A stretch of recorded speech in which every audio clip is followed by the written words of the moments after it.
Yeah, my girl Alice done made it through the door. I wish a witch would. And she came with the penguin fit. It's a dream come true. So just like the other members of Witch on the Holy Night, we are going to be looking at her profile to see what she's looking like on the fate side of things. It says the witch hidden away in the present day. The last bird. A girl who has lived in the world of magecraft since a young age. Due to some circumstance, she had to distance herself from her homeland of England and moved to a provincial city in Japan instead. A pure-blooded witch who employs numerous ploy kickshaws as familiars. As she is unsociable and unwilling to interact with others, she is able to live all on her lonesome without any problems. And if you look at the bio, she actually has an alignment shifts where she goes from chaotic good in her first and second ascension to chaotic evil once she reaches her third. As far as her height goes, she's around 4'11", so she is on the shorter end of the spectrum, not even reaching 5 feet, and just barely. A romanticist who keeps her beliefs locked up inside her heart. The very picture of a girl who appears special, but perhaps not. And I recall them saying the same thing in Alco's bio. They all kind of share that background of having these ties to magecraft that have dragged them into it, instead of them wanting to pursue that of their own volition. Both Alco's friend and her magecraft teacher. Alice's mansion, her sole possession, is the stage upon which the story of Mahosakai no Yoru takes place. She is the only daughter of the Japanese Kuonji conglomerate. Her mother is the descendant of witches, with Yumina as the ancestor, that being the true magician Yumina. So by all rights, Alice too should have been born as one of the few witches of the world. But as her mother had married the heir of the Kuonjis, Alice has instead ended up in her current position, that being the position of having human blood within her. It was said that her mother, that being of the Minsters, couldn't help it but she fell in love with a human man, which has in some ways diluted Alice's background, which should only be witch. And the Kuonjis, that being Alice's father, her human side, he wasn't just anybody. The Kuonjis were big court. They were a conglomerate. So having this background, she's kind of famous without even wishing for that to be the case, because they're so well ingrained. As a matter of fact, her family, the Kuonjis, put down on the very school that they go to. As a child of foreign wizardry, Alice was not expected to have any property in the country. But because of Alco's grandfather and Alice's mother being on good terms, she now holds half of the Musaki lands as inheritance. In order to protect Shino Inuzuka, where her mansion lies, Alice works together with Alco to defend Musaki City. If you look at the Kuonji mansion, you have this big Western style house on a hill that nobody goes to. They believe it's haunted and that a witch lives inside of it. And just bringing it back to fate once again, who is that? That's Ren. She's the same thing. Big Western house, stays to herself on the opposite side of town. And you'll notice there's a lot of remnants in Mihoyo that show up in fate, except Alice comes before. And that's why so many people feel a way about Witch on the Holy Night, because technically you have a bunch of characters out here getting robbed like her. So when she comes through the door just now, you'll have people saying that she's copying Ren when it's really the other way around, because they don't know the timelines. The same way that Fuyuki City is the same way that the city that they're in is set up, Misaki City. It even sounds the same as Fuyuki. You have the old side of the city, that's where Alice lives, and then you have the new side that's more modernized, the newer buildings, the downtown area, just like Shinto, so on and so forth. The thing is, this idea of this witch living on the hills or in the mountains isn't just figurative. People may think it is, but Alice is actually a witch and they don't even know it. And the ironic part about people thinking that it's haunted, when the truth is, the story itself has pointed out that the mansion will be more of a tourist attraction. Because before all the modernization took place, that house was already there. It really is before its time. It just looks away because it's one of the older things on this side of the city. And Alice always stays to herself. She doesn't come out. That old side is Shiro Inuzuka. And one thing about her being from England, beyond her being an inheritor of that Western style housing, she's real big on tea. I love the tea and the crumpets. But nobody would really know that, because how many people are sitting down with Alice and having tea with her? And with how many people would she even allow that circumstance? So that's one one of the few things about her character that gets expressed out in the open, but there's not many choice scenarios for her to do so, and so unless they put 2 and 2 together and they know where she stays, it kind of leaves them in the unknown. As a matter of fact, another thing, her ploy, Robin, the bird, it also speaks with a British accent. Don't get your knickers in a twist. Yo, you can't make this up. But she's got to hide her ploys in the public, and so yet that's another part of her character that can't get delved into by the average person. It leaves her looking hollow. And alongside him doing his diligence of surveying, he's also been seen having conversations with people like Sojiro. Because remember, only Sojiro wouldn't think a talking bird is weird, because the way that he's looking at it, all this shit is weird. He comes from nothing, literally. But even he was at a point where it was like, okay, I'm in tune with nature, but this is a little bit much. I've been around a lot of animals. Y'all are not supposed to talk. Okay, they got my boy out here thinking he's schizo, until he realized that Robin was a ploy. So whenever you hear somebody say Sono G instead of Sojiro, that's what the Robin was calling him. Bro, the bird was just saying anything at a point. And so you have people like the Robin giving more backbone to Alice's background by telling Sojiro about her mother, because her mother is deceased. She's not gonna bring her up, and so it brings out a more natural window for Robin to do so. There was a point where he was trying to talk about Alice and she came in and smacked this man. Miss Alice, you're crushing me. I can feel the blood gushing to my beak. Do not listen to anything the bird says. I've seen people try to say that it shouldn't be there, even though it plays a huge role in the gravity of the things certain characters know. Robin was the one that gave us a lot of extra depth about the ploys, because he's also a ploy, so he knows what she's capable of. And since a lot of these ploys have been passed down, he's technically more familiar with some things than her, because she's still on her natural lifespan. She is a Wonderland witch who creates ploy kickshaws. Though their initial familiars went by different names, ever since Alice's mother, as well as Alice's mother's mother, and so on, took a liking to the fairy tales such as Mother Goose, they have been giving their familiars names and abilities similar to nursery rhymes. Alice's mother, rather the Minster Witches, could employ powerful charms that ignore not only the rules of human society, but even the rules of the magecraft world. However,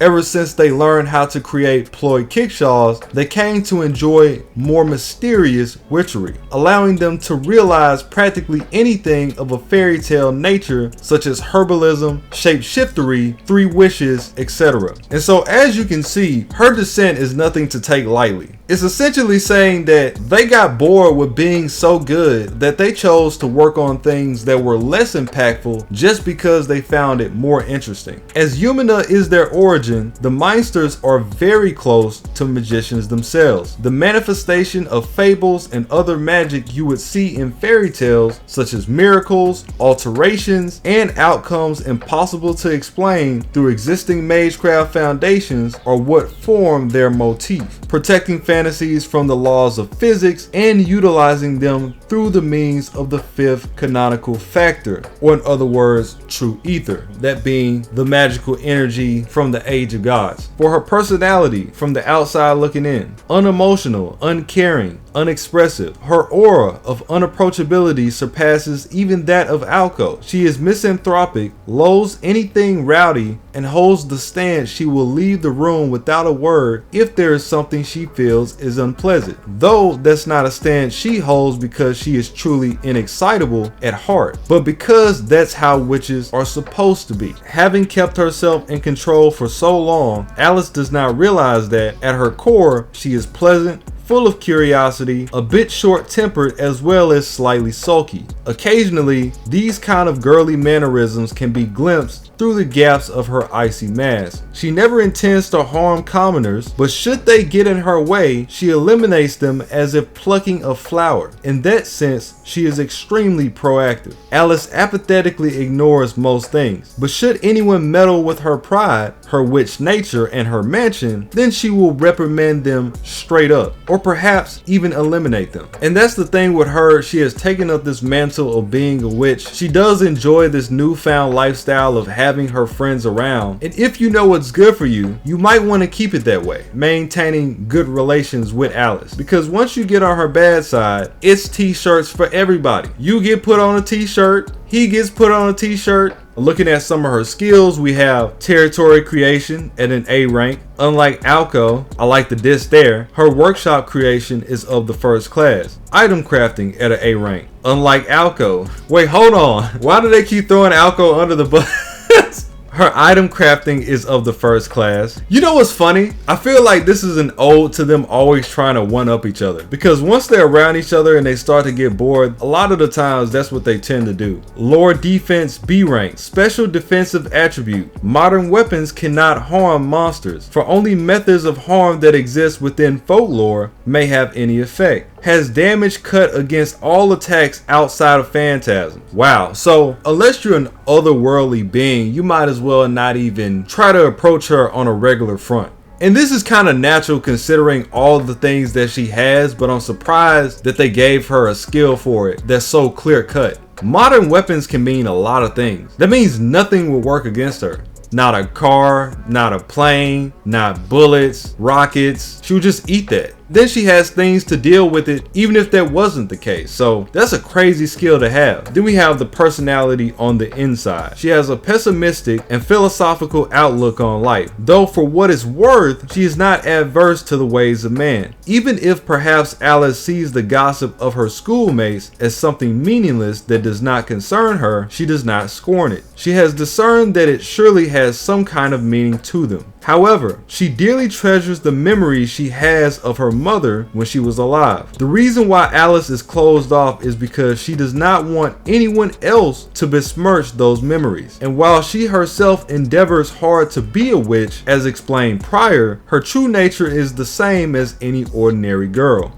Alco is special to her, both her sister in arms as well as her accomplice. As Alco is her very first friend, Alice both respects her and values her company. She sees Sojiro as a strange person. That said, he's not unpleasant, so she may as well wait and see how the situation evolves basically. Also, she has an unusually intense streak of possessiveness. She is extremely afraid of losing things or being betrayed by the people she trusts, as are most. She refuses to part with anything that is hers, and this is not something she just feels on the inside, but something which is clearly displayed by usual behavior. Her sense of humor is absolutely dreadful. Then we get into the other half of her kit. We have Yumina at a C rank. Of the Meister lineage, Alice does not have any guts as part of her active skill repertoire. But if she does revive through some application of it, practically all wounds on her body are healed. Alice cannot die except under very specific conditions. She is unkillable by acts of harm that use animosity, fear, chance, or nature as their driving force. She will resurrect no matter how badly she is injured. However, the one thing this unkillability does not trigger from are acts of harm motivated by love. You are my friend. And then for the rest of her skills, you have a slight descriptions of some of the kickshaws that she has in her arsenal. Again, all of these are playing on the nursery rhymes, they're playing on the poems, and so when she brings these out, that's what's being put into effect. Diddle diddle, playing on the idea of the fiddle and the violin being the same concepts. And that's exactly what you see. She places it into the immediate area where she is, and she starts to actually make things come to life. She did this at the abandoned amusement park in the story. Things that had been completely inanimate objects before were starting to move around, were starting to make attacks as long as she has time to set it up. But that's just the thing, having the time to do so, and also it has to be reestablished every time she goes into battle. In the event that she does get it off, it's a bounded field, so it's like a field spell in the sense that it's boosting her up while she's in it. And then it makes the other ploys that she already has even stronger. So Tim's troll is based on the poem "The London Bridge is Falling Down," but in this case the troll itself is created from those very words. It's based on the idea of the bridge falling down and has reconstructed into a golem that Alice would then come to have at her disposal. This golem is massive, it has multiple forms, and each time it goes into a new form, it gets even stronger than it was before. The only thing about this is, in order to achieve its highest state, it has to take from the area that's around it. So in Alice's case, she never reaches the pinnacle because she's not really that into modern technology. And so the first form of the troll is made out of wood and stone, which is more so of her speed. She keeps it old school, she keeps it straight to the point. But it even tells us that once you go further beyond this, it gets even worse. And you can tell that the phantasm itself takes her background of her not liking modern society into consideration because it's C rank. Meaning that this is as far as Alice can go because her mindset has restricted the rank level. Robin is yet another ploy that's used by Alice. Often he's used to point out different things that the story doesn't want to say directly, and so he'll come in and say it in a different way. He'll break the tension. He's there for comical effect. He's there to tell you things about Alice that sometimes she wouldn't normally address herself, just talking about it on her own. In the extra stories, you have him talking about,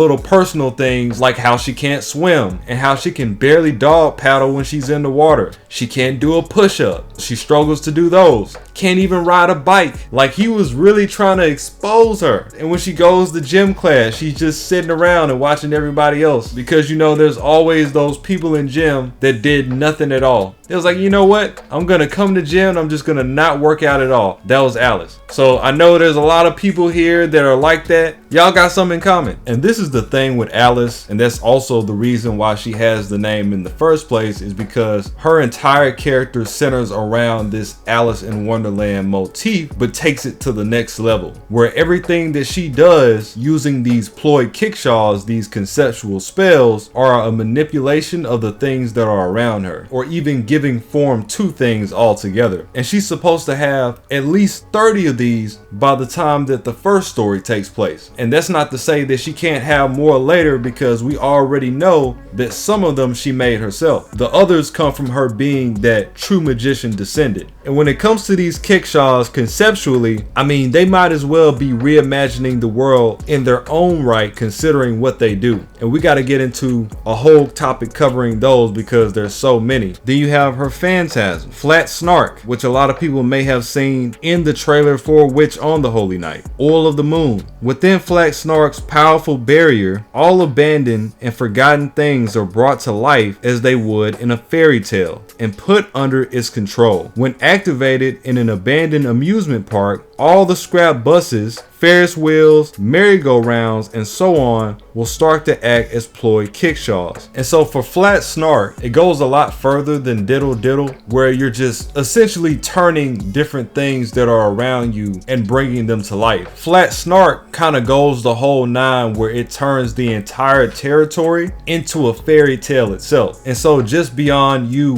breaking the rules of bringing things to life, you're also breaking the rules of the way that actual area works, because it's all within your boundaries. It's a really strong bounded field, or a reality marble equivalent. The Great Three is a term that indicates the three of the mightiest ploy kickshaws that Kuonji Alice inherited from her mother, as they are capable of plastering an Age of God texture on top of the present. The Mages Association sees them as a more expensive, precious, and massive than whole kingdoms. And that's huge. Being that she's one of the only descendants that we know of, she's one of the only people that has this. So you can say that just Alice existing is an asset to the mage world, unlike nearly most of the people that we've come to know now. A lot of these people are expendable. Then you have her Hound of the Rose, or in other words, her Wonder Snatch, both of these being A+ and anti-unit, by the way. The largest and greatest among the monsters that Kuonji Alice can reproduce. It is a barrier of thick fog that covers a whole mountain or a city. Named in imitation of Bandersnatch, an original monster of Lewis Carroll that appears in his stories. Beasts appear alongside the thick fog, bearing sharp fangs and deep red claws. Hounds and lizards, in this case dragons, bearing claws red like blood, are only barely visible through the white fog. One cannot see them in full, and so in their invisibility, they are invincible. The prey that has wandered into the fog have no means to resist them, nor a possibility of escape. It is said that only those who have seen the entirety of Wandersnatch, its true form, have been able to escape the world of the White Fog. And now I'm sure this is starting to shed a light on how formidable Alice is. And we've only really just scratched the surface of her powers, and she herself has only really had so much time to become familiar with them in her own right. Like the kid that she has would bury people before you even got the conversation started. So Wandersnatch, as it already mentioned, takes on the poem of Bandersnatch. To put it into perspective, the way that the move operates, you're surrounded by all this fog, and you know the way that fog works, it's the entire atmosphere. And so imagine walking into this fog and just a random set of jaws open up and eat you alive, because that's what's happening. The fog itself becomes alive, and before people even realize what's going on, they've already been devoured. Just these giant mouths coming out of nowhere. I mean, the very nature of the things that you're seeing, the best moves in her set, are the closest examples that we have to that true magic. And you can already see how impressive they are. She's on down the line, and they still maintain such level of potency. So just imagine what's coming out of the real thing. And then you have her Bond CE, which is a little different from the other two in the sense that it's a little more cryptic. Instead of just telling you what it is, they actually give a poem that refers to Robin, the same blue Robin that appears in the story alongside Alice. That poem being Who Killed Cock Robin, where the audience is supposed to figure out who's the actual culprit behind the bird going missing, when all these different people are saying that they did it. Well, in this case, in her CE, it's a flip of the witch that Robin used to be with, because he is fake, so he would have to be modeled after the real thing. She killed her bird in a metaphorical sense, and I don't mean she put it down by her actual hand, but by him being around her, he ended up meeting his end from being attached to her, and she's kind of taken aback by the idea and giving a tribute to that. As a matter of fact, in the extras of Mihoyo, Robin and Alice have a convo about this very subject. When they're explaining the ploys, she brings up Robin's original self, and at the time he didn't know what it was, and the dude was like, man, this thing is hideous, and she's like, yeah, that's you. You know, on second thought, this is a work of art. The extras are so good, man. I mean, they can have a carnival phantasm on their own. In the CE itself, you see that the feathers are there, but the bird is missing, which could be yet another allusion to what happens to Robin moving forward, because as far as we know, in the story of Witch on the Holy Night 1, that was never the case. Robin is still there. This also can be another allusion to Sojiro, because there was a conversation that he had with Robin where he was talking about this exact thing, saying that Alice saved him, but she was also trying to kill him when they first met.